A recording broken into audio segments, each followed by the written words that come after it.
Bonjour à tous et bienvenue dans le Déprix du Grand Prix de Silverstone 2020. On va revenir ensemble sur ce week-end de Formule 1 et on va prendre le temps. J'ai décidé que dorénavant les débriefs sortiraient peut-être un peu plus tard dans la semaine et qui seraient peut-être un peu plus longs. C'est pas comme les vidéos habituelles sur la chaîne qui doivent sortir avec un espèce de rythme pour convenir à YouTube.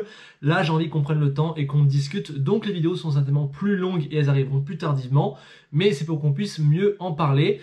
En tout cas, il y a beaucoup de choses à dire sur ce week-end et on commence notamment avant le week-end avec jeudi et le forfait de Checo Pérez. Voilà, vous le savez maintenant, Checo Pérez a été déclaré positif au Covid. Il n'était pas au Media Day de jeudi et il y a eu un deuxième test qui a confirmé qu'il était positif. Du coup, première chose, c'est on lui souhaite bien évidemment un prompt rétablissement. J'espère qu'il s'en sortira. Normalement, c'est pas la cible préférée du virus, donc j'ose espérer que tout ira pour lui. Après, les débats sur comment il l'a attrapé, ça ne nous intéresse pas trop. On sait qu'il a été au Mexique, puis qu'il a passé des vacances en Sardaigne, mais bon, tout ça, cela ne nous regarde pas. C'était un risque qu'un pilote attrape le Covid, et il faut dire que la Formule 1 l'a très bien géré, car personne d'autre dans le paddock ne l'a attrapé, ils l'ont détecté directement, et ça n'a pas du tout affecté le reste du week-end, donc sur ce point-là, c'est vraiment excellent. Là où c'est pas excellent, c'est pour Pérez, bien sûr, au niveau humain, mais surtout au niveau sportif, et c'est aussi pas bon au niveau sportif pour Racing Point, car mine de rien, c'est un coup dur. Perdre Pérez une année où tu as une très bonne voiture comme ça, c'est dramatique. Surtout à Silverstone, un circuit que Pérez aime bien, où il aurait pu bien performer. Donc c'est un gros coup sportif pour Racing Point. Du coup, on s'est directement demandé qui allait remplacer Pérez. Et 3 noms sont apparus, notamment les 2 pilotes réserves de Mercedes, à commencer par Stoffel Vandoorne, mais il ne pouvait pas à cause de la formule électrique. Ensuite, il y a eu Esteban Gutiérrez, mais on s'est rendu compte qu'en fait, sa super licence n'était pas à jour, ce qui du coup me fait dire que les 3e pilotes ne servent absolument à rien. Ils sont là pour le côté administratif, mais le jour où il faudra courir, ils iront toujours chercher quelqu'un d'autre. Je pense à Ferrari par exemple, si jamais Leclerc ou Vettel est malade, ils iront pas mettre Brendan Hartley dans la voiture, je pense qu'ils iront chercher un autre grand pilote. Bref, voilà. Et du coup au final, on avait Hülkenberg qui est clairement le meilleur choix sportif et qui était le plus prêt, puisqu'au final il n'a raté que 3 courses. Personnellement, j'y croyais pas, je pensais que c'était pas faisable au niveau contractuel, au niveau timing, au niveau crédibilité. Franchement, quand c'est arrivé jeudi soir, j'y croyais pas, et finalement c'était bon, il a eu une journée un peu folle. J'ai noté un peu tout ça. Il a été appelé par Racing Point à 16h30.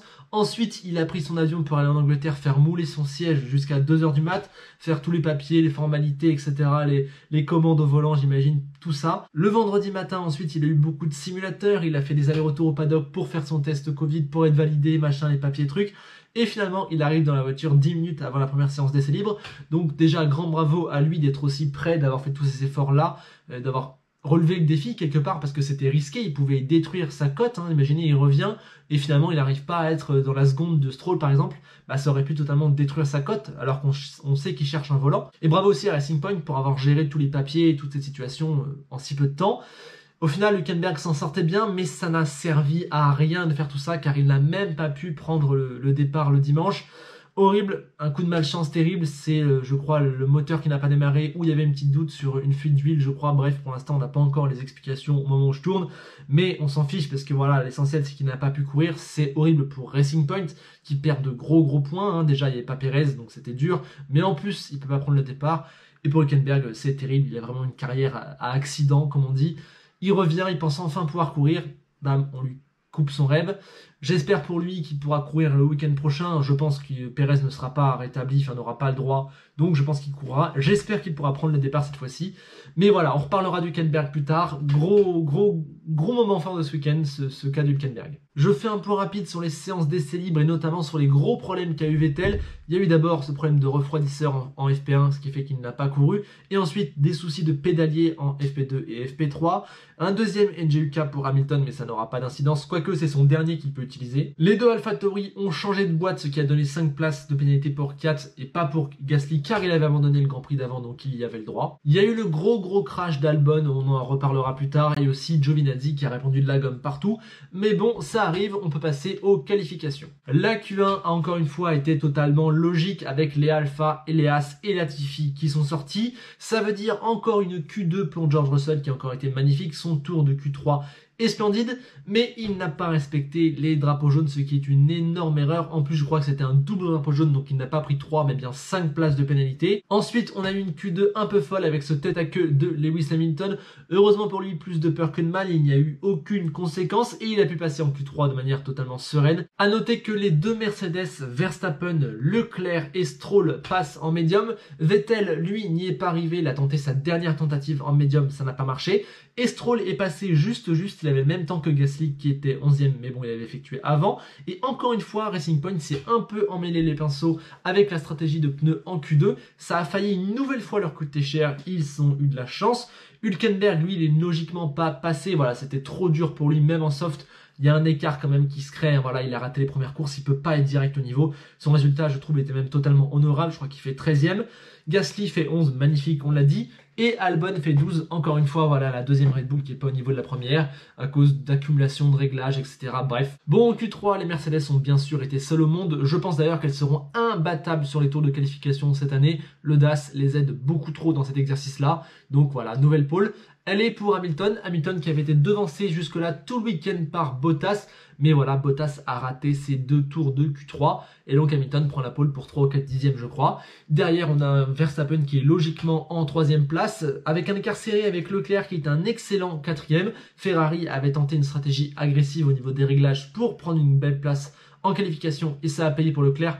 Pas pour Vettel qui s'est raté 2 fois et qui partira que 10e. Et ensuite, on a retrouvé les deux McLaren et les deux Renault qui ont toutes les deux été 2 fois en Q3. Et Stroll était seulement, je crois, 6e car Norris, lui, a encore une fois cartonné en qualification. Bref, nous pouvons enfin démarrer la course et une nouvelle fois, on a eu un très beau départ, très propre, aucun accrochage, rien, donc bravo à tout le monde. Bottas a concurrencé Hamilton, a fait un meilleur départ qu'Hamilton, mais malheureusement le premier virage n'était pas suffisamment à la hauteur et il a dû logiquement lever le pied. Les deux Mercedes ont conservé les 2 premières places. Il y a eu vite fait un duel entre Verstappen et Leclerc derrière, mais finalement Verstappen a gardé l'avantage. Et excellent départ de Carlos Sainz qui prend la 5e position. Très bon départ aussi de Ricciardo qui prend la 6e position. Du coup, c'est Norris et Stroll qui le payent un peu. Ils perdent tous les deux 2 places. Ils sont 7e et 8e. Et il y a également eu un excellent départ pour Kevin Magnussen qu'on a retrouvé dans le bac à gravier avant même d'avoir terminé le premier virage. Énorme crash pour Kevin, heureusement tout va bien sûr, et au ralenti on s'aperçoit qu'il fait une légère erreur dans l'avant-dernier virage, ce qui laisse à Albon un petit espace pour s'infiltrer, mais l'espace est clairement trop petit et Albon touche Magnussen, ce qui le fait sortir. Mon avis sur cet événement c'est que Albon est fautif, pour moi il va là où... il n'a pas la place, même si Magnussen avait fait une petite erreur, il sait Albon qu'on peut pas dépasser à ce virage là, donc il aurait dû attendre, pour moi il est une nouvelle fois été trop agressif et on le voit au point de corde, Magnussen a une demi-voiture. Certes, Magnussen serre un peu Albon au moment du point de corde, mais comme l'a dit Jacques Villeneuve, il peut pas s'attendre à ce qu'il y ait quelqu'un à ce niveau-là, il faut qu'il prenne le virage. Donc voilà, pour moi c'est la faute d'Albon. Les 5 secondes étaient amplement méritées puisque Magnussen a terminé sa course à cause de cet événement. Donc voilà, encore une fois, Albon un peu trop agressif, il surconduit, je sais pas, il veut trop en faire. Voilà, beaucoup trop optimiste comme dépassement. Donc la course repart et directement les deux Mercedes s'envolent. Ensuite on a Verstappen qui est bien tout seul. Et on a Leclerc qui est suivi de près par Sainz, Norris, Ricciardo et Stroll. Et un peu plus loin, il y a un espèce de trio avec Ocon, Vettel et Gasly. Et puis pendant un petit moment, il n'y a pas eu de dépassement, un peu comme on l'a vu en Formule 2 et Formule 3. C'est pas si simple de doubler, je m'attendais à ce qu'il y ait plus de dépassement à Silverstone, finalement c'était pas le cas. Et on a dû attendre un nouveau fait de course pour que la course s'anime, puisqu'il y a eu l'énorme crash de Kiat à l'entrée de Magotts, si je me souviens bien. Voilà, gros choc, la voiture vraiment détruite à la fois à l'avant et à l'arrière, il a tapé de plein fouet et il a eu de la chance car il a tapé à un endroit qui n'était pas vraiment prévu pour. Heureusement tout va bien. Que s'est-il passé lui à la radio ou même en interview? Il disait qu'il pensait juste que c'était son erreur, mais vu les débris et le comportement de la voiture, je penche plutôt pour une roue déjantée ou quelque chose comme ça. Bref, en tout cas gros accident, tout va bien. Mais on revient à la course car cette deuxième safety car donne un arrêt gratuit à tout le monde s'arrête et tout le monde passe en hard, du coup c'est la fin des stratégies décalées, etc. Et on sait que tout le monde va tenter d'aller au bout avec ça, ce qui sera limite. Tout le monde s'arrête dans les stands pour mettre des hards, sauf Grosjean qui garde ses médiums et qui passe 5e. Comme ils l'ont dit à la télé, c'était absolument logique pour As de tenter ce pari. Si les autres équipes s'étaient arrêtées pour mettre les hards, Grosjean aurait fait un arrêt de moins que les autres. Donc c'était un bon pari qui se tentait, il y avait de toute façon rien à perdre, donc pourquoi pas. Une nouvelle fois, la course repart, Hamilton devant Bottas, 10 secondes derrière, on a Verstappen, puis on a Leclerc, et ensuite on a Grosjean qui fait un peu bouchon sur les deux McLaren, sur Ricciardo et sur Stroll, et on a toujours ce petit trio Vettel, Ocon, Gasly qui se repassent les positions. Ensuite, les deux McLaren, Sainz puis Norris vont passer Grosjean. Grosjean qui a eu des défenses juste honteuses en se décalant au tout dernier moment à Stowe. Voilà, c'est juste honteux, c'est le truc à pas faire. En plus, il s'est défendu en disant qu'il défendait à la manière de Verstappen. Non. Il y a eu au moins 3 mouvements absolument honteux qu'on devrait absolument pas voir sur un circuit de Formule 1. Il a pris un black and white flag, ce qui était une bonne décision. Mais ensuite, il a rebougé, donc pour moi, il aurait dû prendre au moins 5 secondes. Je comprends pas qu'il les ait pas prises. C'est peut-être parce qu'il était totalement hors course. Parce qu'au final, il s'est fait passer par tout le monde. Il s'est arrêté. Il a calé lors de son arrêt. Il a même failli spin en ressortant des stands comme l'an dernier. Bref, voilà. Sa course a tourné au cauchemar du moment qu'il s'est mis à défendre. Un autre qui a été limite dans ses défenses, c'est Stroll, voilà, notamment sur Ocon, si je me souviens bien, il a aussi pris un black and white flag qui était bien mérité, et surtout Lance Stroll, il n'avait absolument aucun rythme ce week-end, il n'a pas du tout tenu les McLaren ou même les Renault, il s'est même fait passer par Gasly au final, donc voilà, pas terrible. Gasly justement qui a fait une super course, il a été à la porte des points tout du long, très patient, aucune erreur, un très bon rythme. Et à la fin, il a attaqué magnifique dépassement sur Vettel, complété à Stowe et dans le dernier enchaînement. Et aussi sur Stroll, il l'a attaqué d'abord à Stowe, ce n'est pas passé. Donc il a attendu le premier virage où on a vu très peu de dépassement. Et bien Gasly l'a fait à cet endroit-là. Bravo, super course. Obligé de signaler aussi que Vettel n'a eu aucun rythme toute la course, il a été 10e ou 11e tout du long et il partait pour faire 12e s'il n'y avait pas eu les événements de fin de course qui lui ont redonné un point. Sa course m'a fait penser à celle de Leclerc en Hongrie, totalement à l'agonie avec sa voiture, avec ses gommes, avec son rythme, voilà. Parlons aussi de la très belle remontée d'Albon en fin de course. Il avait chaussé des médiums et on a enfin vu quelque chose de positif pour lui. Comme quoi, quand il veut, il a vraiment le rythme. Quand il fait pas d'erreur et qu'il est pas trop agressif, il a une Red Bull entre les mains et il est capable de dépasser. Je pense que sans ces bêtises du week-end, il aurait pu aller chercher la 4e position. Donc, dommage pour lui. Bref, il est passé sur les Williams et les Alpha et ensuite il est passé sur Vettel et sur Stroll et il finit 8 ou 9e. Donc, bravo à lui. Mais vous me voyez venir, on est obligé de parler de ce final complètement dingue. On pensait pas avoir un plus beau finish que le Grand Prix d'Autriche cette saison, mais Silverstone nous a dit si les gars, c'est possible. Donc déjà à quelques tours de la fin, certains pilotes se plaignaient de leurs pneus, et notamment Hamilton, Bottas et Sainz. On retrouvera ces 3 noms plus tard. Bottas avait notamment indiqué qu'il avait beaucoup de vibrations et dans l'avant-dernier tour d'un seul coup, voilà, on le voit, son pneu avant gauche a crevé. Il va faire tout un demi-tour au ralenti, voilà, tout simplement pour aller rechanger de pneus. Malheureusement, il perd tout là-dessus. Il perd le championnat. Il perd sa 2e place. Voilà, c'est juste horrible pour lui. Voilà, le manque de chance total, c'est horrible pour lui. Du coup, on comprend que cet événement va donner un podium à Leclerc. Donc là, c'était déjà un final complètement fou. Et d'un seul coup, la caméra revient sur Sainz qui a également crevé à l'avant gauche. Alors je suis vraiment dégoûté pour Carlos qui avait fait une bonne qualification, une excellente course, 5e tout du long et il partait pour faire 4e du coup avec l'abandon de Bottas. Et là il crève 0 points, c'est très dur pour lui et pour McLaren. Horrible. Mais l'événement majeur de cette fin de course, c'est que Lewis Hamilton aussi a explosé son pneu avant gauche, cette fois-ci dans le dernier tour, et il était très loin de la ligne d'arrivée. Du coup, moment de panique, Verstappen va-t-il gagner? Que se passe-t-il, etc. Hamilton va-t-il devoir abandonner? Mais finalement, on a gardé son calme du côté de Mercedes. Je vous invite à écouter la team radio de Peter Bonington. Le mec a pas un mot plus haut dans la voix, on dirait qu'il est en séance d'essai libre. Incroyable. Il tient Lewis informé du gap. Lewis, lui, il dit pas un mot. Il essaie de faire tout ce qu'il peut pour ramener la voiture. Et finalement, il y arrive. Il gagne avec seulement 5 secondes d'avance sur Verstappen. Donc, incroyable. Encore une fois, il a très bien géré la situation. Mais il a été, encore une fois, extrêmement chanceux. Ça lui arrivait 3 secondes avant. Il perdait la course. Voilà, Lewis Hamilton est vraiment très chanceux. Ça lui arrivait beaucoup de fois d'avoir de la chance. Je sais que le talent et son expérience appellent la chance. Mais là, pour le coup, il y maîtrisait vraiment rien. Il a quand même gagné, bravo à lui. Et Hamilton a vraiment une très bonne étoile car Verstappen aurait totalement pu gagner cette course s'il ne s'était pas arrêté à l'entame du dernier tour pour mettre de la gomme rouge pour tenter de faire le meilleur tour. Alors a posteriori c'est facile de dire Verstappen n'aurait pas dû s'arrêter puisqu'il aurait gagné s'il ne s'était pas arrêté. Dans le feu de l'action c'était plus dur même si on peut se dire que Bottas venait juste de crever et qu'Hamilton avait des pneus semblables donc on aurait pu chez Red Bull prendre le risque. Si on calculait le coût opportunité risque valait mieux ne pas tenter le meilleur tour pour peut-être avoir les points de la victoire. Mais au final, on avait aussi des inquiétudes sur les pneus de Verstappen, donc Red Bull a bien fait de l'arrêter. Il finit deuxième avec le meilleur tour. Bravo, il n'y a rien à dire, on va pas épiloguer des heures. Du coup, au final, Hamilton gagne devant Verstappen et devant Leclerc qui ramène sa Ferrari à la 3e place. Suit de très près Daniel Ricciardo, puis ensuite Norris, puis les deux Français Ocon et Gasly qui ont profité des événements et qui ont fait de très beaux dépassements en fin de course. Albon arrache la 8e place, Stroll glisse jusqu'à la 9e, Vettel sauve la 10e. Bottas, malheureusement pour lui, est à la porte des points, George Russell est 12e, le malheureux Sainz 13, suivent Giovinazzi, Latifi, Grosjean et Raikkonen, 4 Magnussen et Hülkenberg ayant abandonné. Donc waouh, ça fait déjà un gros débrief, un débrief assez chargé, j'ai bien aimé ce Grand Prix, il y avait pas mal de choses à dire, de points chauds, d'événements. Pour moi, c'est le deuxième meilleur Grand Prix de cette saison. Je le trouve un poil meilleur que celui d'Hongrie de la semaine dernière.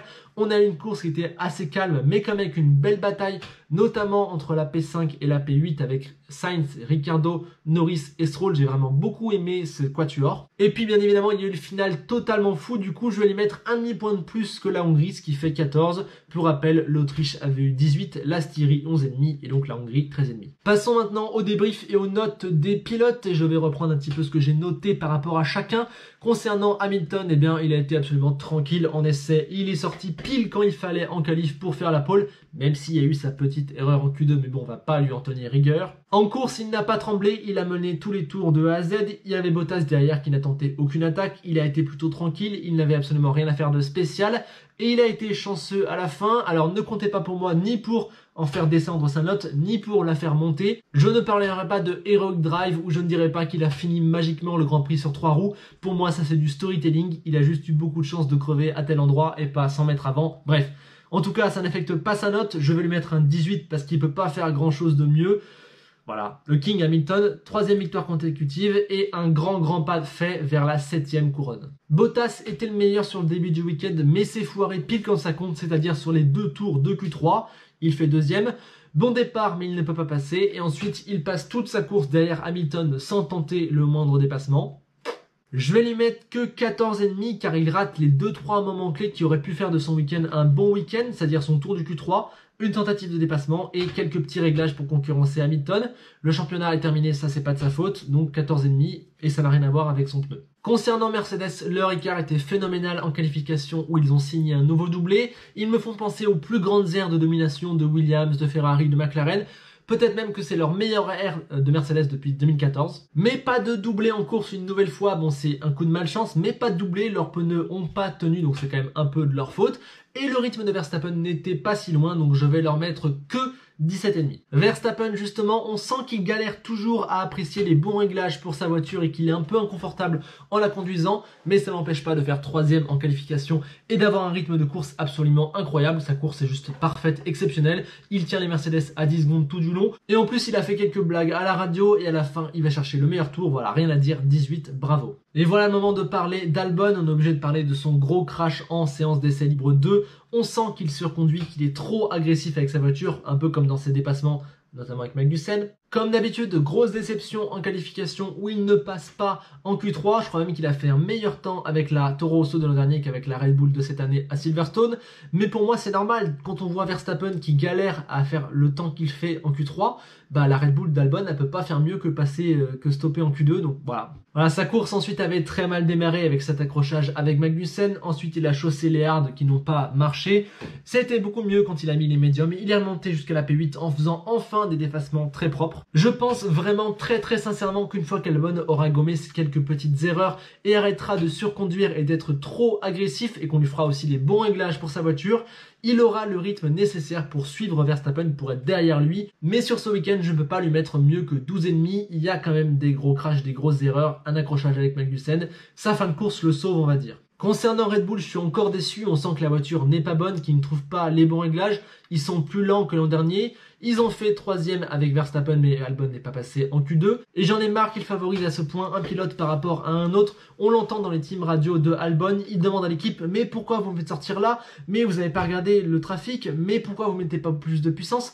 Pour moi, ça traduit le fait qu'il ne s'occupe que de Verstappen en premier lieu et que du coup, les détails s'accumulent et font qu'Albon n'a pas une assez bonne voiture et d'assez bonnes conditions pour performer. Mais en course, une nouvelle fois, leur rythme était excellent. Verstappen tenait plus ou moins les Mercedes. Alors, pourquoi ? Peut-être que les Mercedes économisaient, sûrement que le talent de Verstappen y est pour beaucoup, mais ça veut peut-être aussi dire que la Red Bull est peut-être bonne au final. Mais alors pourquoi cette Red Bull est-elle si nulle en qualif? Elle ne peut pas toucher les Mercedes à cause du DAS, mais elle est à 1/10 de la Ferrari Leclerc alors qu'en course il n'y a juste pas photo. Tout ça me fait dire que Red Bull est potentiellement à 2-3 réglages ou à 2-3 améliorations de mettre le doigt sur la vraie performance de la voiture et de peut-être concurrencer Mercedes en course, parce qu'en qualification, je pense que Mercedes sera intouchable toute la saison. Mais bon, au final, je mets Red Bull un 14, encore une seule voiture et une qualification ratée. Stroll était bien devant Hülkenberg sur le début du week-end, mais il est passé juste en Q3, et justement en Q3, il a fait 2 erreurs sur ses 2 tours chrono, donc ça c'est pas terrible. Et en course, il n'avait aucun rythme, il n'a pu doubler personne, il n'a jamais pu remonter, et il a fini par glisser jusqu'à la P9, ce qui est très très dur. Encore une fois, il n'y a pas le résultat final escompté, je peux lui mettre qu'un 11. Vous comprendrez aisément qu'Hülkenberg aura le droit à un non noté pour ce week-end, je ne peux pas faire autrement. Concernant Racing Point, excellente adaptation au forfait de Perez, mais performance très décevante en qualification avec la voiture de Stroll et aucun rythme en course non plus avec la voiture de Stroll, ce qui est très décevant. Encore une fois, il ne confirme pas les espoirs que certains placent en eux. Chaque début de week-end, on a le droit à des tweets. Mercedes Rose fera-t-il un podium ce week-end? Et au final, non, ils font pas mieux qu'une 9e place, ce qui est très décevant. Ils sont pas du tout la première force du plateau. Ils ont du mal à faire les bons choix. Ils ont du mal à être performants quand il faut. Ils prennent pas les bonnes décisions. Et ça se paye cash. Et au final, les autres vont améliorer. Eux, ils vont peut-être avoir du mal. Et là, ils sont que 5e au général. Renault les talonne. Cette Mercedes Rose dont tout le monde parle comme la chose depuis le début de saison, ce qui personnellement je ne trouve pas, mais au final, ils vont peut-être faire 6e au classement général cette année. Voilà, pour moi, il n'y a pas de secret. Leur voiture est pas si performante que ça. Faudra attendre les conclusions de l'enquête, mais ça marche pas tant bien que ça. Et Racing Point est pas du tout une menace pour le podium. Voilà, 11,5. Leclerc, lui, a été vraiment excellent tout le week-end. Il a été très à l'aise dès les séances d'essai. Sa qualif est vraiment magnifique. Il fait une magnifique 4e place. Sa course, au final, elle est comme sa course en Autriche. Il n'avait droit à faire aucune erreur et il a été absolument parfait. Bien relancé au safety car, ne pas se laisser doubler, avoir un rythme constant, ne faire aucune erreur et saisir les opportunités en fin de course.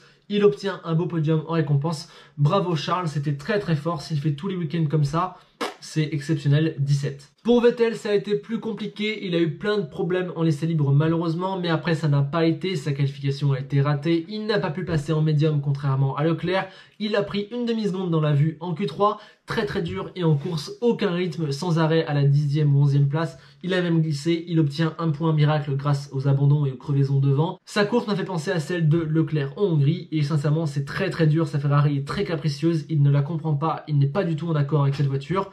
Je peux lui mettre qu'un 10 et je le sauve un peu vis-à-vis de ses problèmes en essai libre. Pour Ferrari, forcément, les problèmes de Vettel sont un gros point noir, mais la vitesse sur un tour a une nouvelle fois été bonne. Ils avaient misé sur une stratégie du coup agressive pour les réglages, qui était d'avoir très très peu d'appui pour compenser la perte de vitesse de pointe, mais du coup ça a 3 désavantages. Ça compense la vitesse de pointe, mais ça donne pas non plus une vitesse de pointe incroyable. Ça décharge la voiture en aéro, alors que finalement l'aéro de Ferrari est pas mal, donc au final tu t'enlèves ton point fort et tu abîmes tes gommes. Mais au final, le rythme de Leclerc a été plutôt bon et les réglages agressifs ont payé. C'est déjà leur 2e podium de la saison en 4 courses, vu la voiture qu'ils ont, c'est très bien, donc je leur mets un 15 en récompense. Norris a encore été incroyable en qualification, il fait 5e et il me semble que c'est sa 10e Q3 consécutive. En plus de ça, qu'est-ce qu'il est fun, qu'est-ce qu'il est réjouissant, qu'est-ce qu'il est bonne humeur, qu'est-ce qu'il pilote bien, l'histoire de son casque c'est juste génial. Sa course, il a fait un départ moyen, mais il a été top tout le reste. Il a été dans les fesses de Sainz tout au long de la course. Il a fait les dépassements qu'il fallait faire avec une superbe propreté, notamment cet extérieur sur Ricciardo. Au final, il profite des événements pour remonter 5e. Juste bravo Lando. Il confirme de plus en plus qu'il va falloir compter sur lui à l'avenir et je lui mets un 16. Sainz a été derrière Norris en qualification. On sait que c'est pas son point fort et qu'il faut qu'il progresse là-dessus. Mais mine de rien, il était très proche, il était présent, il se met 7e. Il se met dans les conditions pour faire une bonne course. Au final, il fait un excellent départ. Il fait une exceptionnelle course qu'il passe tout le long à la 5e place. Il aurait dû finir 4e. Son pneu crève, je suis dégoûté pour lui, mais je lui mets un beau 16. McLaren a été excellent sur un tour, leur qualification est juste parfaite, et McLaren a été excellent sur le rythme de course. Ils ont été la 3e force du plateau, voire même la 2e si on voit que Ferrari et Red Bull n'avaient qu'un pilote de présent. Donc juste bravo, quel dommage qu'au final ils ne scorent pas les points de Sainz, ça va faire très mal au classement général, mais je leur mets un beau 16,5, parfait. Ricciardo a une nouvelle fois confirmé qu'il était le leader de Renault, il est calme, on sent qu'il a moins la pression, il performe, sa qualif est parfaite, sa course aussi, il a été très bon dans la bataille avec Stroll et Norris. Il finit P4 avec les éléments de fin de course, il a été clutch, il a fait ce qu'il fallait. Bravo, bravo, bravo. 17. Ocon, c'est très bien, il a été totalement dans le rythme de Ricardo tout au long de la qualif, il finit je crois à 2 dixièmes et il passe en Q3, donc bravo. Sa course, il la passe un peu en retrait de Ricardo, c'est vrai, mais sans aucune erreur, en résistant à Vettel, en passant Stroll quand il fallait et en finissant 6ème qui sont de gros points. Continue comme ça Esteban, grand bravo, 16. Renault confirme que son châssis est très bon et que son moteur aussi est performant, donc c'est vraiment pas mal. Une double Q3, c'est superbe. En rythme de course, ils ont été à la lutte avec McLaren, ce qui est vraiment très bien. Le résultat final est vraiment énorme. Il y a de très gros points grâce au final fou, mais pas que, parce qu'au final, ils auraient marqué des points avec les deux voitures quand même. Encore un grand bravo à Renault qui confirme que la voiture est constante, bonne partout. Pour l'instant, pas excellente à un endroit, mais assez constante. J'attends encore de petites améliorations, mais les gros points sont là et on va leur donner un beau 16. Gasly a été juste parfait, voilà, 11e en qualification, il peut pas faire mieux, il met encore une pilule à 4, sa course est vraiment magnifique, il tient le rythme de Vettel et d'Ocon tout du long, il est là, il fait aucune erreur, il attend, il fait 2 magnifiques dépassements et il prend les gros points de la 7ème place. Bravo, bravo Pierre, j'ai pas de mots pour ce qu'il fait depuis un an, depuis qu'il est de retour chez Toro Rosso, 17. 4 a été dominé par Gasly tout le début du week-end, il prend 2 dixièmes et demi en Q2 il me semble, et en plus il partait dernier à cause de sa boîte de vitesse, mais encore une fois il allait sauver son week-end grâce à une bonne course puisqu'il avait pris un excellent départ. Voilà, malheureusement ça se termine dans le mur à cause, je pense, d'un élément mécanique qui a cédé. Je vais lui mettre un 12, je peux pas lui mettre plus, pas lui mettre point, donc middle, 12. En qualification, on a bien vu qu'AlphaTauri était la 7ème force du plateau, détachée de Alpha, Williams et Haas qui sont tout derrière, et un peu trop loin de Renault, McLaren et Racing Point. Mais en qualif, ils avaient un très bon rythme avec Gasly. Ils vont encore chercher de gros points, alors que leur voiture semble pas en capacité de le faire. Donc bravo, je vais leur mettre un 14,5, c'est positif. J'espère qu'avec 2-3 améliorations, ils se mêleront plus à la lutte. George Russell nous a gratifié d'une nouvelle Q2 qui a été vraiment magnifique. Il prouve qu'il est le meilleur du fond de grille. Mais malheureusement, il n'a pas respecté les drapeaux jaunes, ce qui est très mauvais. C'est une erreur vraiment idiote et du coup, il part dernier. Donc ça, c'est débile. Mais il a fait une très bonne course. Il était dans le rythme de beaucoup de monde et il finit 13e après une course qui a été totalement rondement menée. Malheureusement, je ne peux lui mettre que 13 car sans sa pénalité, il aurait peut-être accroché des points. Donc gros regret, Mr. George. Latifi partait sur un week-end vraiment compliqué. Il y a de belles erreurs en essai libre 2 et en Q1 et il a pris 1 seconde par Russell en Q1, donc il partait dans les derniers. Mais sa course est pas mal du tout. Il a devancé Raikkonen, il a doublé pas mal de monde. Il est derrière Russell, ok, mais bon, c'est pas mal. Je vais lui donner un 11,5 et je l'encourage à aller encore en progression. Pour Williams, en qualification, c'est encore du positif. Mettre encore une voiture en Q2, c'est très bien, ça devient une habitude et je m'y attendais pas, donc bravo à eux. Et en course, j'ai l'impression que les quelques améliorations qu'ils ont apportées ont amélioré leur rythme de course. C'est peut-être dû au circuit, c'est peut-être dû aux circonstances de course. Faudra plusieurs événements pour le savoir. Mais ça me semblait meilleur, c'est bien. Ça prouve qu'ils continuent de travailler dur et de progresser dans le bon sens. Donc je leur mets un 13 pour des encouragements. Magnussen a encore dominé Grosjean en qualification. Malheureusement, il peut faire que 16e à cause de sa voiture. Et malheureusement, il n'a pas pu faire de course à cause d'Albon alors qu'il avait fait un excellent départ. C'est dur à noter, je vais lui mettre un 13. Grosjean, lui, a encore été dominé par Magnussen et ses défenses en course ont été absolument honteuses. En plus, il n'avait pas de rythme, il a eu un double problème au stand qui est totalement de sa faute. Bref, il n'y arrive pas avec cette voiture, il l'a encore critiqué en zone d'interview, il est encore de plus en plus désabusé. Je crois qu'il n'y arrivera plus avec Haas en tout cas. Je crois qu'on n'est pas loin de devoir tourner la page pour Romain. Je lui mets un 9. Haas a encore été doublement sorti en Q1 sans surprise. Ils ont pris un pari intéressant une nouvelle fois en course, donc ça c'est très bien. Je suis curieux de voir ce que ça va donner si Magnussen était resté en course. Mais après, ça reste pas réjouissant et je ne peux leur mettre qu'un 11. Giovinazzi a été 2 dixièmes devant Raikkonen en qualification, ce qui devient une habitude, c'est pas mal, mais malheureusement il est P17, il peut pas faire grand chose. Plutôt une bonne course, il était non loin des points pas mal de temps. Malheureusement, il a fait une bêtise sous safety car, il n'a pas respecté la distance limite avec la voiture de devant, donc il prend une pénalité à cause d'une erreur bête. Et au final, il finit très loin et je peux pas lui mettre plus de 12, mais c'est dommage car j'ai senti 2-3 trucs qui étaient plutôt pas mal et j'ai hâte de le revoir sur le même circuit la semaine prochaine. Raikkonen a encore été battu par Giovinazzi en qualification. Il a tout simplement été le pire pilote de la course. Voilà, il s'énerve quand on lui demande des réglages, il trouve pas ce qu'il faut avec sa voiture, bref voilà. J'ai l'impression qu'il n'y est plus, je ne sais pas s'il projette de rester pour l'an prochain, mais actuellement, sportivement et dans l'attitude, pour moi, il ne mérite absolument pas de rester. On verra ce qui se passe, mais catastrophique début de saison, je lui mets un 9. Pour Alpha, c'est encore la catastrophe, ils sont encore une fois la pire équipe sur un tour, et la nouveauté du week-end, c'est qu'ils sont désormais également la pire équipe en termes de rythme de course. Donc voilà, je leur mets un 9 et je sais pas comment ils vont s'en sortir. Du coup, après 4 courses, j'en profite pour faire un premier point sur mon classement des notes. Le pilote leader est sans surprise Lewis Hamilton avec 17,1. L'excellent Verstappen est récompensé avec son 16 de moyenne. Suivent Bottas qui a été plutôt pas mal sur début de saison et Norris qui a été excellent. Mais voyez que Sainz est juste derrière, suit Ricciardo qui est un excellent leader pour Renault. Gasly qui ne cesse d'impressionner avec sa AlphaTauri. Albon, je lui mets quand même un bon 14 car j'ai bien aimé plusieurs choses. Peut-être que vous trouverez ça un peu haut, mais moi je continue de dire qu'il est bon pour cette Red Bull et qu'il est pas si mauvais que ça. Perez, 13,8. Suivent Russell, Ocon, qui n'est plutôt pas mal. Stroll, un poil décevant. Leclerc, qui a alterné soit l'excellent, soit l'absolument catastrophique. Un Magnussen, qui est sauvé par le fait qu'il domine Grosjean et son pari en Hongrie.